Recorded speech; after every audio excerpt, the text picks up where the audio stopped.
दोस्तों, क्या आप जानते हैं इस वक्त आप आराम से बैठकर इस वीडियो को देख रहे हैं, लेकिन अगर मैं आपको कहूं कि आज जिस जगह पर आप अभी बैठे हो वह जमीन आज से करोड़ों साल पहले 8,500 डिग्री के तापमान से उबल रही थी, या जिस जगह पर आप बैठे हैं वह जगह लाखों सालों तक बर्फ से ढकी हुई थी। इस 10 मिनट की वीडियो में आप पृथ्वी के 4 अरब 50 करोड़ सालों के सफर को देखने वाले हैं कि कैसे गैस और धूल के बादल से पृथ्वी का निर्माण हुआ और कैसे यहाँ लाइफ की शुरुआत हुई। तो इस वीडियो को पूरा जरूर देखिए, क्योंकि इस वीडियो में आपको पृथ्वी के बनने की कमाल की जानकारी मिलने वाली है। तो ऐसी और इंटरेस्टिंग वीडियोस के लिए वीडियो को लाइक शेयर करके चैनल को सब्सक्राइब कर लें, ताकि हमें ऐसी ही वीडियो बनाने की मोटिवेशन मिलती रहे। तो चलिए हमारे साथ अनंत अंतरिक्ष के इस नए सफर पर। दोस्तों, आज से 4.5 अरब साल पहले जिस जगह आज हमारा सौरमंडल है, वहाँ विभिन्न प्रकार की गैस और धूल के बादल हुआ करते थे और ये एक तरह से बैलेंस स्टेट में थे, मतलब इनके बीच कोई अट्रैक्शन नहीं था। और वैज्ञानिकों के मुताबिक इन धूल के बादलों से दूर एक तारा हुआ करता था। वक्त के साथ साथ उस तारे की ऊर्जा कम होने लगी, जिसके कारण उसके अंदर एक विशाल विस्फोट हुआ, जिसे कहा जाता है सुपरनोवा। विस्फोट के शॉकवेव की वजह से अंतरिक्ष में मौजूद ये धूल के कण एक दूसरे से जुड़ने लगे। इससे हुआ ये कि इस दौरान बादलों में स्थित धूल के कण दबाव और गर्मी के कारण बड़े उल्का पिंड और पत्थरों में परिवर्तित होने लगे थे। और हम ये जानते हैं कि जिस ऑब्जेक्ट का मास जितना ज्यादा होता है, उसकी ग्रेविटी भी उतनी ही ज्यादा होती है। तो शुरुआत में ये छोटे छोटे ऑब्जेक्ट्स आपस में जुड़ते गए और एक विशाल ऑब्जेक्ट बना, और क्योंकि इसकी ग्रेविटी ज्यादा थी तो बाकी छोटे ऑब्जेक्ट्स इसके चक्कर लगाने लगे, और ये विशाल ऑब्जेक्ट इन छोटे ऑब्जेक्ट्स को अपने में समाकर और विशाल होता गया। ये था हमारा सूर्य। फिर इसके चक्कर लगाने वाले धूल और गैस के कण आपस में फिर से जुड़ने लगे और ग्रहों और उनके चंद्रमाओं का निर्माण होने लगा। वैज्ञानिकों के मुताबिक उस वक्त पृथ्वी और मार्स यानी मंगल ग्रह के बीच एक थिया नामक ग्रह सूरज की परिक्रमा किया करता था। अब पृथ्वी पर ग्रेविटी बढ़ने की वजह से सूरज की परिक्रमा करने वाले एस्ट्रॉयड अब पृथ्वी की परिक्रमा करने लगे, और धीरे धीरे करोड़ों सालों तक ये पृथ्वी पर गिरते रहे। और ऐसी घटना हमारे पड़ोसी ग्रह थिया पर भी हो रही थी, जिसके कारण थिया पृथ्वी के और करीब आने लगा। और एक समय ऐसा आया जब थिया ग्रह आकर पृथ्वी से टकराया। इस भयंकर टकराव की वजह से पृथ्वी का बड़ा हिस्सा कण के रूप में अंतरिक्ष में फैल गया और एक रिंग की तरह पृथ्वी की परिक्रमा करने लगा। इन्हीं परिक्रमा करते हुए कणों में टकराव होने लगा, जिससे ये आपस में जुड़ने लगे, जिसके कारण हमारे चांद का निर्माण हुआ। उस वक्त पृथ्वी पर सिर्फ एक ही समुद्र हुआ करता था, और वो था 1900 डिग्री सेल्सियस के तापमान पर उबलते हुए लावे का। फिर वक्त के साथ साथ पृथ्वी धीरे धीरे ठंडी हो रही थी, जिसके कारण पृथ्वी के भारी तत्व जैसे धातु और रेडियो एक्टिव पदार्थ पृथ्वी के केंद्र में जाकर इकट्ठा हो गए और हल्के पदार्थ पृथ्वी की सतह पर आ गए। लाखों सालों तक पृथ्वी पर उल्का पिंडों की बरसात हुई, और इन गिरते हुए उल्का पिंडों में जमा था नमक, मिनरल्स और पानी। करोड़ों सालों तक इन उल्का पिंडों की बरसात होती रही। वैसे पृथ्वी पर पानी कैसे आया, इसका कोई ठोस सबूत तो हमारे पास नहीं है, लेकिन वैज्ञानिकों का मानना है कि पृथ्वी पर पानी एस्ट्रॉइड से आया। इस थ्योरी को कहा जाता है पानस्पर्मिया थ्योरी। आगे फिर धीरे धीरे पृथ्वी की ऊपरी सतह पानी से ढकने लगी।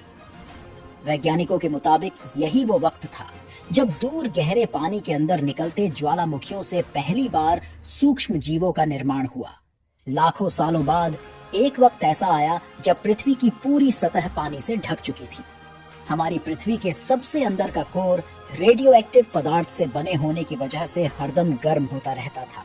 लेकिन जब भी पृथ्वी की ऊपरी जमीन ठंडी हो जाती है, तब पृथ्वी के अंदर की गर्मी बाहर नहीं निकल पाती, जिसके कारण ज्वालामुखियों का निर्माण होता है। और उस वक्त कुछ ऐसा ही हुआ। पानी से ढकी हुई पृथ्वी पर हजारों की तादाद में ज्वालामुखी निकलने लगे, और आने वाले लाखों सालों तक इन ज्वालामुखियों का निकलना जारी रहा, जिससे पानी के ऊपर जमीन का निर्माण हो रहा था। इस वक्त भी पृथ्वी पर वातावरण ना होने की वजह से अंतरिक्ष से उल्का पिंडों की बरसात हो रही थी। आज से लगभग 3 अरब साल पहले पृथ्वी पर ऐसा वक्त आया जब पृथ्वी का वातावरण लगभग स्थिर होने लगा था, और पृथ्वी का एक दिन 12 घंटे का हुआ करता था। साल बीतते गए और धीरे धीरे सूक्ष्म जीव विकसित होते गए और समूह में रहने लगे। आज से लगभग 2.5 अरब साल पहले पहली बार पृथ्वी पर ऐसे जीव अस्तित्व में आए जो जीने के लिए पानी के अंदर के मिनरल्स यानी खनिज पदार्थ और धूप का इस्तेमाल करते थे और ऑक्सीजन बाहर निकालते थे। इस वक्त तक पृथ्वी पर ज्यादातर ज्वालामुखी निकलने बंद हो चुके थे और इन माइक्रोबैक्टीरिया की वजह से वातावरण में ऑक्सीजन की मात्रा बढ़ रही थी। वातावरण में ऑक्सीजन बढ़ने की वजह से पृथ्वी का वायुमंडल बनना शुरू हुआ और आने वाले हजारों सालों तक वातावरण में ऑक्सीजन की मात्रा बढ़ती रही, जिसकी वजह से पृथ्वी के ज्यादातर हिस्सों में ये सूक्ष्म जीव फैल गए। हजारों सालों बाद एक वक्त ऐसा आया जब पृथ्वी में ज्यादा ऑक्सीजन बढ़ने के कारण ये सूक्ष्म जीव मरने शुरू हो गए और फिर जमीन और वातावरण में स्थित आयन के मिनरल्स पानी में स्थित ऑक्सीजन से रिएक्ट होने लगे। और एक वक्त ऐसा आया जब पृथ्वी की जमीन आज के मार्स के जैसे लाल हो चुकी थी। वक्त बीतने के साथ साथ धरती की टेक्टोनिक प्लेट्स में दरार होने लगी, जिसके कारण पृथ्वी के अंदर का लावा सतह पर कई लाखों सालों तक खुला उबलता रहा। और यही वो कारण था जिसके कारण पृथ्वी के वातावरण में कार्बन डाइऑक्साइड की मात्रा बहुत बढ़ गई और पृथ्वी पर एसिड की वर्षा शुरू हो गई।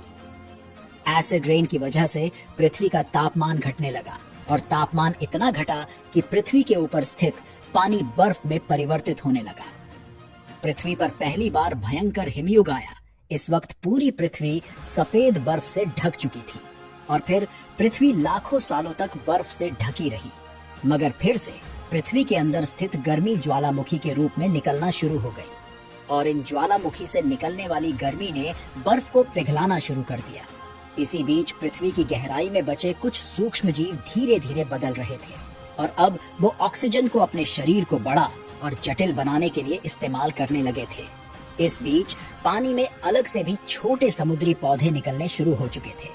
बाहर जैसे जैसे ज्वालामुखी निकल रहे थे वैसे वैसे वातावरण कार्बन डाइऑक्साइड की वजह से गर्म हो रहा था। वक्त के साथ साथ बर्फ तो पिघलने लगी, मगर धरती पर फिर से एसिड की वर्षा शुरू हो गई, जिसके कारण फिर पृथ्वी ठंडी होने लगी और फिर पृथ्वी की ज्यादातर सतह बर्फ से ढक गई। ऐसा बार बार कई हजारों सालों तक होता रहा और इसी कारण से अब समुद्री जीव धीरे धीरे वातावरण के हिसाब से विकसित हो रहे थे। इस बीच कई सारे जीव और समुद्री जंगल भी लुप्त हो गए, मगर जो बच गए वो धीरे धीरे पृथ्वी के बदलते तापमान के हिसाब से ढलते गए और अब हजारों सालों बाद समुद्री पेड़ बर्फ की वजह से पूरी तरह से मरते या सूखते नहीं थे। अब सूक्ष्म जीव समुद्री जीव बन चुके थे। जब फिर से ज्वालामुखियों ने पृथ्वी की बर्फ को पिघलाना शुरू किया, तब ये समुद्री पेड़ जल्दी विकसित होकर फैल गए। धीरे धीरे वातावरण में ऑक्सीजन की मात्रा बढ़ने लगी और पृथ्वी पर होने वाली एसिड की वर्षा कम होने लगी। वातावरण में ऑक्सीजन आने की वजह से पृथ्वी की ओजोन लेयर मोटी होने लगी और आज से लगभग 47 करोड़ साल पहले पृथ्वी की ऊपरी सतह पर पहली बार प्लांट्स का उगना शुरू हुआ। वक्त के साथ साथ जमीन पर अलग अलग प्रकार के पौधे और पेड़ उगना शुरू हुए। एक वक्त ऐसा आया जब जमीन के पेड़ों की लंबाई लगभग 80 से 100 फीट जितनी हुआ करती थी। ये वो वक्त था जब समुद्री जानवर समुद्र से बाहर निकल रहे थे और जमीनी जानवरों में परिवर्तित हो रहे थे। धरती की ज्यादातर जमीन एक जगह इकट्ठी हो चुकी थी, जिसे आज हम पांजिया महाद्वीप के नाम से जानते हैं। पृथ्वी का वातावरण और तापमान लगभग स्थिर हो चुका था और अब करीब 21 या 23 घंटे का दिन हुआ करता था। अब समुद्री जीव पानी से बाहर रहने लगे थे और वातावरण के हिसाब से उनके शरीर का रंग रूप बदल रहा था। धीरे धीरे ये जमीनी जानवर डायनासोर में परिवर्तित हो गए। जिन डायनासोर ने पेड़ पौधे खाने शुरू कर दिए, उनका शरीर लंबा और विशाल रूप से विकसित होने लगा। कुछ डायनासोर शिकार किया करते थे, इसके कारण वे छोटे और तेज होते चले गए। आज से लगभग 20 करोड़ साल पहले महाद्वीपों का टूटना शुरू हो गया और इनके विभाजित होने की वजह से पृथ्वी की ज्यादातर ऊपरी जमीन पानी के संपर्क में आने लगी, जिसके फलस्वरूप पृथ्वी पर हरियाली बढ़ती गई, जिस वजह से डायनासोर और ज्यादा विभिन्न और विशाल होते चले गए। डायनासोर ने आने वाले लगभग 20 से 30 करोड़ सालों तक पृथ्वी पर राज किया। इस दौरान अफ्रीका से टूटा भारत सीधे आकर आज के तिब्बत से टकराया और इस टकराव की वजह से हिमालय का निर्माण हुआ।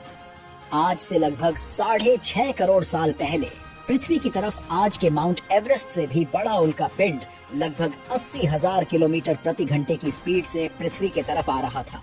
पृथ्वी की सतह को छूते ही उसमें भयंकर आग लगी और वो जलते हुए सीधा पृथ्वी से टकराया। इस टकराव से निकलने वाली ऊर्जा आज के 10 करोड़ परमाणु बम एक साथ फटने के बराबर थी। जहां ये उल्का पिंड गिरा, वहां के जानवर और पेड़ भाप तुरंत भाव बनकर जल गए। कुछ ही घंटों में पूरी पृथ्वी के वातावरण में हानिकारक गैस और धूल की वजह से पृथ्वी नर्क हो चुकी थी। डायनासोर घुटन आग और भूखमरी से पूरी तरह से खत्म हो गए। इस वक्त हमारे पूर्वज जमीन के अंदर रहा करते थे, जिसके कारण वो इस विशाल प्रलय से बच गए। पृथ्वी के पेड़ और ज्यादातर जानवर विलुप्त हो गए। वातावरण में धूल और हानिकारक गैस के कारण पृथ्वी पर फिर से एसिड की वर्षा शुरू हो गई और फिर पृथ्वी ठंडी होकर बर्फ से ढक गई। लेकिन इस बार पृथ्वी की बर्फ लाखों सालों तक नहीं जमी रही और 80 से 90 हजार साल बाद ये बर्फ पिघलनी शुरू हो गई।